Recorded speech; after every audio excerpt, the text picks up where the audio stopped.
Well, as the show winds down, things get really convenient and characters start to feel very unimportant and kind of pointless.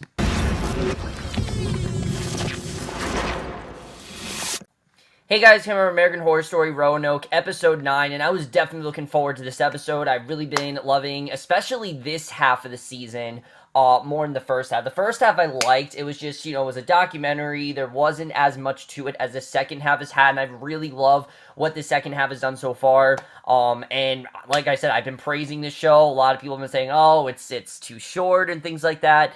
This episode, though, I'm with them. I really am. I was not really a huge fan of this episode. I'm going to be honest. And let me just say, this was not a bad episode. I don't want people to think that I hated this episode because I didn't hate this episode. I just felt like the quality of the first 8 episodes, and even the documentary ones, was not there in this episode. This was a very overstuffed and kind of pointless episode. A lot of the stuff that happened in this episode seemed like it was only there for plot reasons and not really for character. And honestly, I think this episode would have benefited a lot more if the episode was longer, which I'll get into, but let's just get into this episode because there is some really great stuff about it. Starting off at the beginning, I actually really did like the way this episode starts because we see these 3 friends. They're hiking through the woods in search of the Roanoke house after watching season 1, and they're basically just completely obsessed with season 1. Like, all they talk about is Roanoke and how great of a show My Roanoke Nightmare was. Now, their goal is to take photos of the house during the blood moon. They have, I guess, a blog for Roanoke, and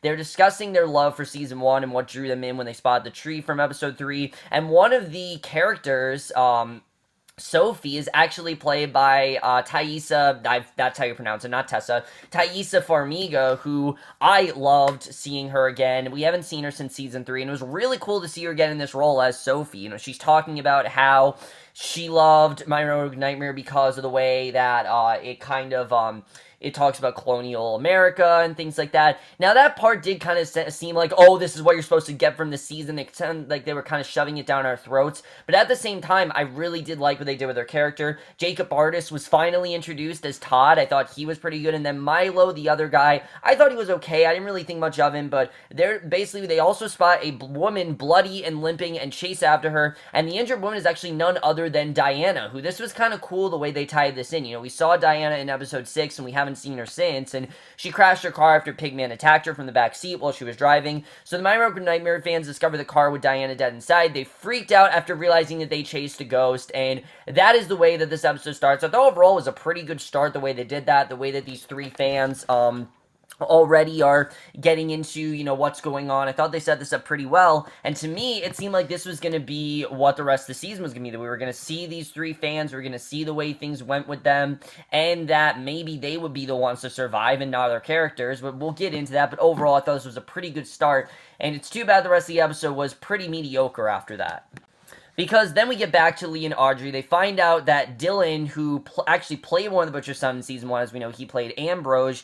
He has been waiting in the hotel, but when he didn't hear anything from the producers, he reported to the set as scheduled. And I thought this was interesting. We found that he was actually hired to play the Pigman this season, and he had no idea what's actually going on. He has no idea that everyone's dead. And I thought Wes Bentley did a really good job in this scene. I really did like this character of Dylan. And unfortunately, he Ubered to the house, so they can't escape in his car, unfortunately. Which, again, that to me just felt like it was there because, oh, we just want to create tension. There's no way of them leaving. That felt very inconvenient, and I felt like it was just there for plot reasons, and a lot of this episode is very much like that. A lot of what happens in this episode feels very much like it's just for plot reasons and not really for character. Dylan was told not to bring his phone to the house, so calling for help isn't really an option either. There's not really much they can do. They seem like they're trapped there, and Audrey tries to explain that everyone is dead, including the producers, Sydney, and after seeing the bodies, Dylan finally understands the seriousness of the situation. He thinks they need to make a stretcher for Lee and leave now before it gets dark, because he sees how bad of the condition, Lee really is in, but Lee thinks it's too far to the road, and Dina Porter was still great in this episode. I thought she overall did a really great job, but Dylan served 2 tours of duty, we find out, and he believes he can handle carrying a stretcher to the road. However, Lee and Audrey explain that they need to go to the Polk farm first and look for Monet, because now that's the reason why Lee told them there. We know why really they're going there, but they need to find Monet, and Dylan agrees that he doesn't want to leave a man behind, asks him to stay at the house for their own safety, but they can convince him that they know the way and the layout of the house, and I like the way they all went together, I like the way that was done. But then we see Todd, Milo, and Sophie. They're questioned at the police station. It turns out they actually run a fan site for the series. And in a flashback, we see their reactions to having seen the ghost and watch Todd as he attempts to come to terms with the whole ghost thing. Pretty well done scene. I like the way this was done. Sophie reminds him that the video go viral, so we'll all be worth it in the end. And let me just say, the best stuff in this episode does happen to be these three characters. I like the way they set them up, and I thought overall they were pretty interesting. But Todd, Milo, and Sophie try to convince the police that they saw Diana's ghost and that she was already dead when they got to the car. However, it turns out when the police got to the car, Diana's body was missing. We don't know why or where it went, but again, this felt very just like, oh, you know, we want to make, we don't want the police to find out what's going on, so we have to keep them in as much disbelief as possible. And I thought this was just dumb. The detective doing the interviews is pissed. He thinks this is all a big prank because these three aren't the only ones who've been in the woods wanting to check out the Roanoke house. And Todd reminds the detective that Diana's on the footage they shot, but he blows that off. I don't know why he blows that off. It's kind of dumb. I mean, it's literally on the footage. You can just check the camera. It's right there. And the detective warns them to never go near the house again, or they'll be arrested for trespassing. So obviously, they're obviously, you know, being watched now because they're, you know, going near the house and everything. So I just thought all this was really convenient. I kind of thought this was a dumb scene. I wish the police would have listened to them, but overall, I thought this was kind of dumb. Really didn't work, and it really does go with the rest of the episode with how, like I said, convenient it gets. So Lee, Audrey, and Dylan make it to the Polk farm, but it's getting late. They want to be out of there before the moon rises, and Dylan's going to get the Polk truck while Lee and Audrey quickly check out the buildings for Monet. Lee tells Audrey she'll grab the tapes, and Audrey says that if the truck starts and Lee's not there, they'll just leave without her, because I mean, it's every man for himself right now, and I like that. I like that it's all their survival. So Lee comments that she can get the tape. She makes it back to the truck. She races into the barn where she was held. Audrey grabs a gun from the building where she was tied up and finds Monet hiding there. And like I said, I was really hoping that they give Monet something of substance to do, because most of this half of the season has just been her either ridiculing Lee for turning her into an alcoholic or just saying something stupid.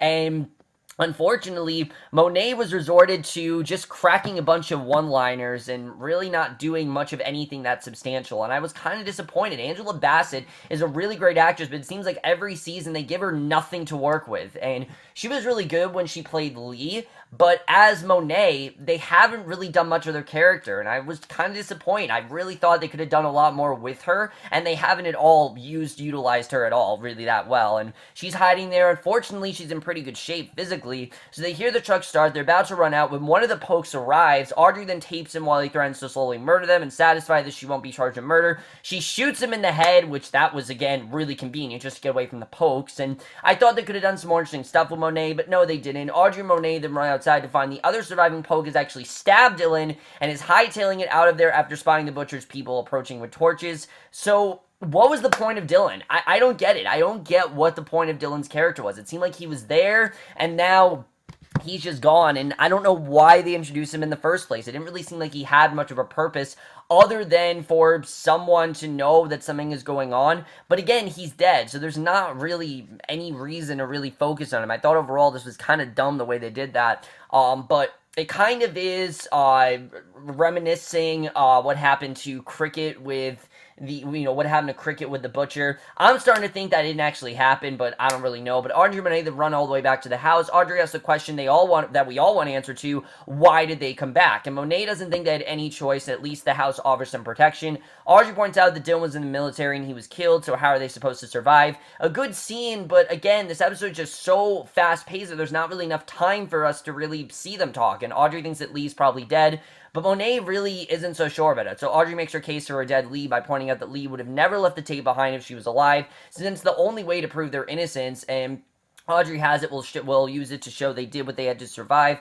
So Monet grabs a camera, she plays the tape which shows them cutting pieces off Lee, as well as Lee's confession that she killed her husband, and now they know the real reason why she wanted to retrieve the tape. So as they listen to the tape, we see Lee, she's crawling through the woods with a pig close by. Someone flashes by the camera and the pig disappears, and then Lee's given the pig's heart to eat. She doesn't resist. Just really creepy stuff overall, the way that was done, but I thought overall was a good way of them finding out what Lee did, but again, this episode just becomes very pointless after a certain point.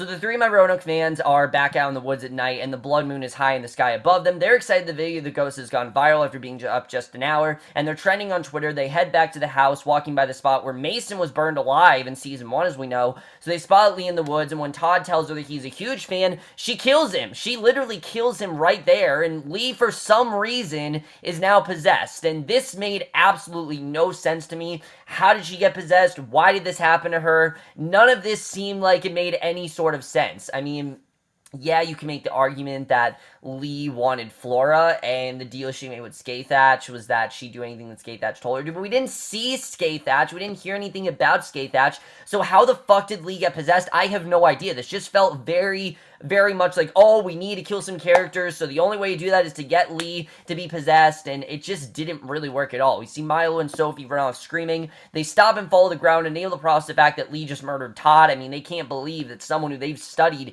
intently and cared very much for has killed Todd. Looking up, they see wooden stick figures hanging in the trees over their head. They take off running again. They come upon the production trailer with dead bodies still outside, and when they see a man emerge from the trees, bloody, they lock themselves in the trailer. They think the guy is Ambrose, an actor from season 1, and they notice all the monitors. They see Shelby's dead, then they spot Audrey in the bedroom, and I did like that they're starting to realize that this is actually real, what's actually going on. Now, they're completely confused here. They don't really know what's going on. They don't know this part of the show or reality, and I thought this was a pretty good way of showing the way that reality TV can be very manipulative and the way it can trick people into thinking things, and they don't for a second really know what's going on. They remember Todd is dead, so therefore it must be real. So I did like the way that they were able to figure out what was going on very quickly. But meanwhile, inside the house, Monet needs a drink, while outside Lee is slowly approaching the front door, coming for Audrey and Monet. And again, Monet just seems to be the drunk in this show. There's just nothing really else to her except that, and I was quite disappointed. I really wanted to do more stuff with her, but they never really did. And Milo and Sophie then call the police, but the cops obviously don't believe them. I don't know why. I mean, there's so much evidence that they could do. It just seems to me the cops are lazy, so I don't know why they don't just believe them, but they watch as Lee enters the house. Sophie thinks they can make it back there and stop her, and Milo's against going to the house, but Sophie says they have to save Monet and Audrey. And the way they were setting up Sophie, I'm like, okay, Sophie is going to be the one to survive. I thought that she was going to be having to kill everyone, and we were going to have a huge twist where she actually ends up being the sole survivor of the show. That's what I thought they were really going to do. It just seemed like it would kind of make sense. Taissa Farmiga hasn't been on in a while. She has a very good presence to her, and she overall is a good character. She has all the qualities of a final girl. I really thought she was going to be the one to survive, but they carefully step outside looking for Ambrose. They don't spot him, but they do see the blood moon is still overhead, so obviously they know what's about to happen. Monet and Audrey then drinking. They're trying to figure out what to do. Audrey's still sure that Lee's dead, and then they hear a noise downstairs. And they quietly move toward the bedroom door. They spot Lee in the hallway staring up at the moon. They don't realize that she's possessed, and even when she tells them that their vile presence divides the sacred ground. Now, I don't really know if Lee was possessed. I feel like that's the only argument to make, but to me it seemed like she was, that there's really nothing else to prove that she wasn't. So Monet threatens her with telling the cops that she's a murderer. Lee, who's not Lee anymore, pushes Monet over the railing. Monet lands on the ground floor, impaled on the piece of wood, but not yet dead. Lee then turns her attention to Audrey, but Audrey fights back. Audrey manages to briefly escape, runs down the stairs with Lee hot on her heels. I will admit this was definitely intense, and that's something I will give American Horror Story, that the season in general has been very intense and scary, but again, this just felt like it was just there to create tension. Audrey stumbles, she grabs a piece of wood, she stabs Lee, she runs out the front door, and Sophie and Milo then make their way toward the house, with Sophie videoing their journey, talking about what they've seen. She says the people are dead everywhere, the police won't listen, and the fact that she's still taking a video of this, I think really is a lot to say about her character, the way they're so obsessed with this, and even the fact that they know that this is real, they're still gonna video all this because they want to be the ones to make sure that they have, that they have as much evidence as they need, and also the fact that, the police won't listen, they're on their way to help Audrey and Monet, also for their blog and everything, but Milo thinks they're lost, wants to turn around, but then they spot the house, and Lee races from the house. She starts to climb down to the stairs into the cellar.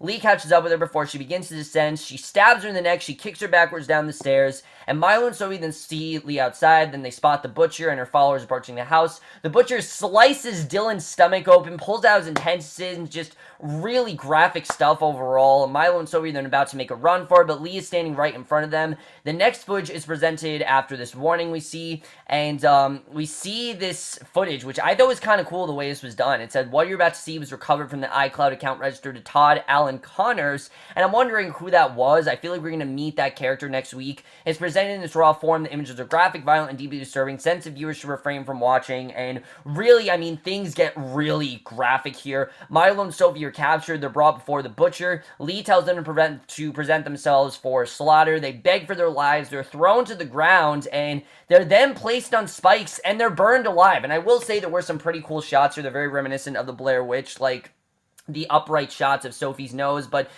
right when they thought that I could make these characters interesting, I thought they were going to kill Milo, but Sophie was going to be used for some reason, maybe because she looked like Shelby or just something about her. I thought that Sophie was going to be spared. But no, they just kill both of them. So again, what the fuck was the point of these characters? There was no reason to introduce these three My Roanoke Nightmare, characters. They could have easily used them, but there was no point in doing that, and it completely lacks any sort of empathy I had for them, any sort of care I had for them is gone, because all this seemed like it was just there just so Lee could kill three more people and make a sacrifice so that way Audrey, God forbid, didn't have to die. It just felt really dumb, very convenient, and I don't know why they went in this direction. It just felt very, very off from the rest of this season.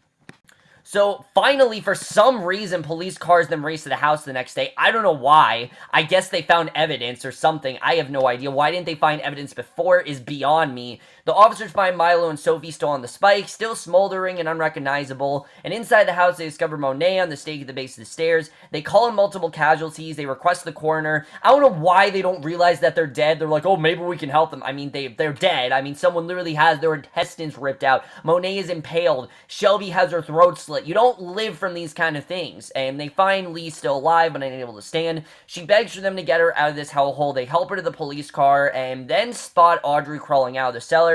She asks if they're real, and then Lee leaves the car, says, Audrey, thank God. Audrey calls her a murderer. She grabs a cop's gun who was helping her walk, and before she can shoot Lee, she's actually gunned down by officers, obviously because this is a former police officer that they're about to kill, as she's about to kill, so Audrey's just dead right off the bat. I'm glad that she was dead. I really did not care much about Audrey's character, to be honest with you. Lee's back in the car, and thank God that Lee was the one to survive. I'm happy to see that Lee's the one to survive. Now, the police believe that Audrey was the killer, radioing the shooting as in suspect down, and they think that Audrey was actually the one that was the killer, as we know was Lee, and that is the way this episode ends. Very strange, very messy episode overall, but let's just get in this episode and where I think we're going to go for the finale next week.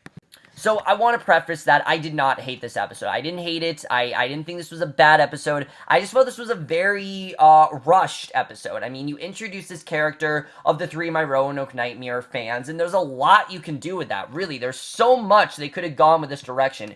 These three could have maybe helped them leave the house. These three maybe could have, been the ones to expose Lee. Maybe they were there because they were going to help, maybe stop this from happening. Maybe they were going to confront the butchers. I mean, there were just so many things they could have done. Sophie, particularly, I think, could have easily done something more substantial here. She could have gone away. Milo could have been killed. And Audrey could have been the one that was burned at the stake. It just would have made a lot more sense if they did that. I don't know why they killed Sophie. Sophie, to me, seemed like she was going to be the final girl. And for some reason, they completely waste her. I mean, this is Thaisa Farmiga, who most people regard Violet as one of the best characters the show has ever had. I don't know why they didn't just keep her. I mean, it made no sense to me that they use her so sparingly. It was so weird the way they did that. Now, I do kind of like that American Horror Story is using popular actors less because they're trying to use more unknown ones that they haven't used before. I think it's kind of cool, but this is Thaisa Farmiga. This is how you used her. I was very disappointed by that. There was so much they could have done with these characters, and they just didn't use them at all. Dylan as well. What the hell was the point of his character? I have no idea. I don't know why he was here. To me, it just seemed like this was just to show that Sydney was a dick, which we already knew Sydney was a dick that didn't care about any of them. So why they reiterated this, I don't really know. This to me seemed like it was just there to, I guess, save time to the episode because they didn't really have much else to do with it.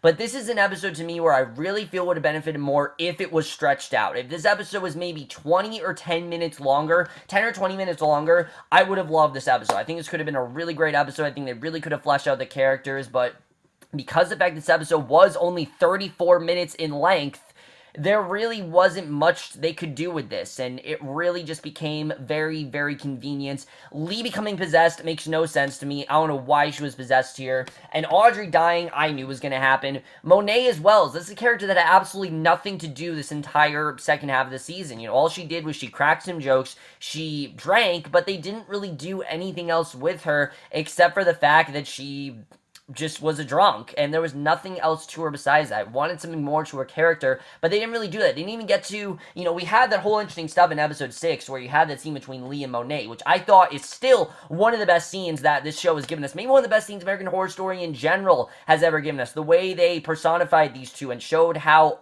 different these two really are and how the same they've become, but they never really expand upon that besides the 6th episode. And that's something that really did piss me off here, is that this second half, after Shelby killed herself, seemed like it was just about who's gonna die next, and it should never be just that. Yes, that's obviously a big part of it, but they didn't really focus on the characters in the way that they were in the first half, and that really did piss me off. Now, moving forward, I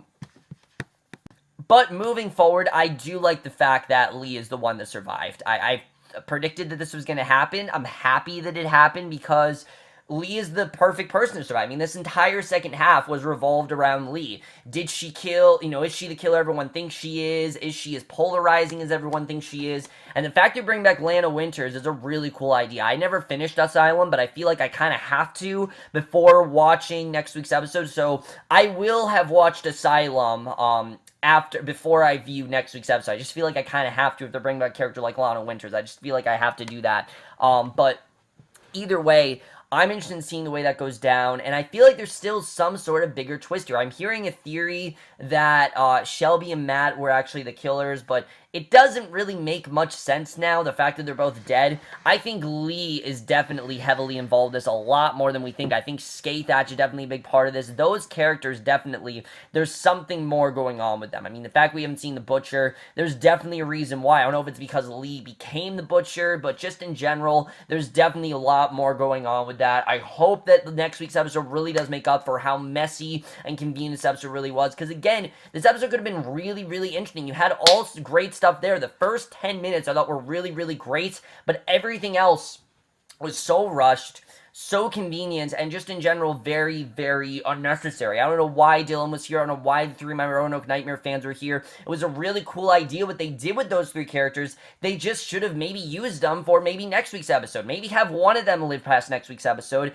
Have a scene where Sophie confronts Lee and looks at her, realizing that Lee is not the person she thought she was. They could have done so much with that, and they completely just threw it away. I don't know why they did that. I think it was very unnecessary for them to do that. Ryan Murphy once again let us all down. He teased Taissa Farmiga. Everyone was looking forward to seeing her, and she was a very one-note character that I thought could have been something really great, but unfortunately they just didn't really use him that well. But overall, guys, in my review, let me know what you guys saw this episode. I'm looking forward to next week's finale. I like that next week's finale is about Lee's court case. It's something that we really haven't done before, because it looks like next week is more like American Crime Story than American Horror Story, so that's kind of cool the way that's going to be. I have really enjoyed the season overall. I will definitely say that. I'll talk more about the season next week, but that's my review. Hope you enjoy it. We'll see you guys in my next, which will be for another review, and I'll see you guys for that. Okay, bye.